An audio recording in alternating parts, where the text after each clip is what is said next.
Let's talk about theology.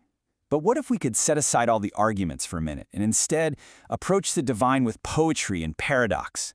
That's exactly the world we're going to journey into today, the ancient Aramaic-speaking tradition of early Syriac Christianity. It's a worldview rooted not in analysis, but in just a profound sense of wonder. So, when you hear that word, theology, what's the first thing that pops into your head? For most of us, right, it's probably a world of really complex arguments, precise definitions, maybe some dusty old books. But what if there was a completely different way to think about it? A way that actually values awe, way more than analysis. And this is where you can really see the difference. On the one hand, you have the familiar Greek-influenced approach to theology. It's rational, it's systematic, it's philosophical. It loves to scrutinize everything. But the early Syriac tradition, it came from a totally different background, a Semitic cultural and linguistic world. And for them, theology was deeply biblical, and its language was poetic, symbolic, and always, always rooted in wonder. All right, so here's our game plan for this journey. We'll kick things off with this foundational idea of theology as poetry. From there, we'll get into the unsearchable God and find out how this God reveals himself through three harps. Then we're going to dive headfirst into their world of symbols and paradoxes and see how it all culminates in the ultimate symbol of the Incarnation. And finally, we'll wrap up by seeing what this ancient lens of wonder can offer us today. So let's dive right in. The foundational shift in perspective, theology as poetry.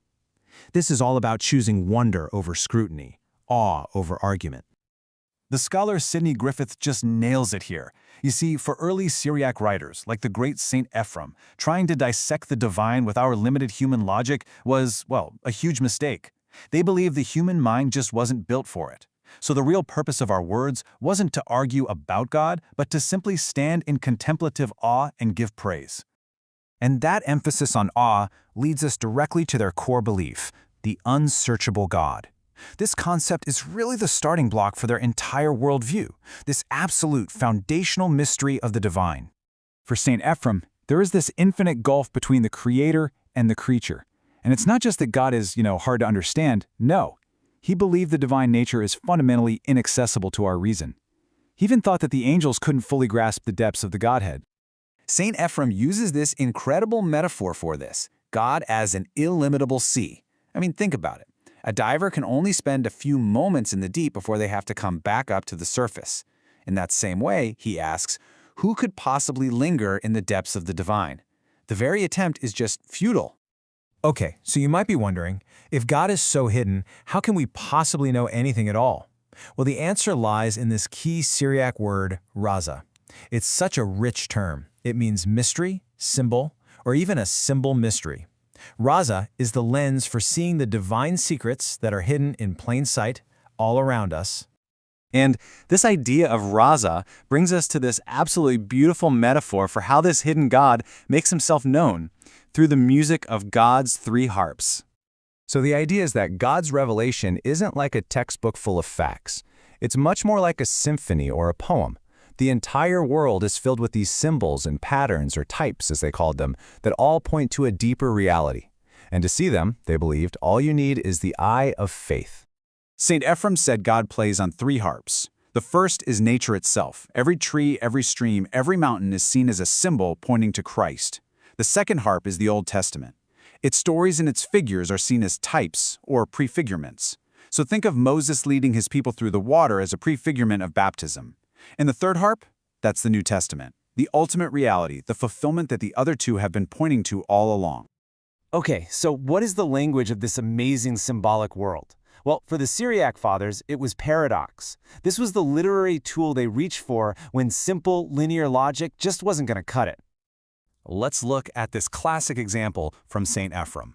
The mighty one, the all-powerful creator, enters the world through weakness, right? Through the insecurity of a human birth. It's this beautiful juxtaposition of opposites that points to a truth that's way bigger than the sum of its parts. And here's another one. The one who provides for all, the source of all life itself, he enters the world and experiences human thirst. Now, this isn't just clever wordplay. This is a profound theological statement. You can almost feel the poetic rhythm in these contrasting phrases. This is how they did theology. And this is the crucial point to get. For these thinkers, a paradox is not a contradiction to be solved. It's a vehicle for truth. It's a way of holding two opposite ideas in tension to point toward a reality that our limited human categories like strong and weak or divine and human simply can't contain on their own. All of this incredible symbolism and paradox, it all builds to a climax, to the one event that ties it all together, the incarnation. This is the ultimate symbol, the one that restores what they call the robe of glory. You see, in the incarnation, God doesn't just point to a symbol. He becomes one. The Syriac writers almost always describe this event with this beautiful phrasing, he put on the body, or he clothed himself in the flesh. This act is the ultimate raza, the ultimate symbol mystery. This tradition frames Christ's entire mission through the symbolic journey of three wombs. First, the womb of Mary, where he enters humanity. Second, the womb of the Jordan River at his baptism, which kicks off his public ministry. And third, the womb of Shul, the ancient Hebrew realm of the dead, which he enters in order to conquer death from the inside out. So what's the purpose of this whole three-womb journey? It is to restore the robe of glory. And this is just this beautiful image that refers to the original state of grace, that divine life and harmony with God that they believed humanity lost way back in the Garden of Eden. There's a line from the Maronite liturgy, which is a direct inheritor of this tradition that just puts it perfectly. You have clothed yourself with our humanity to give us life in your divinity. This is it. This is the great exchange at the very heart of their understanding of salvation. God takes on our humanity so we can be clothed in his divinity. So after this whole journey through symbols and paradox and poetry, we come to our conclusion. What does this ancient perspective actually offer us today?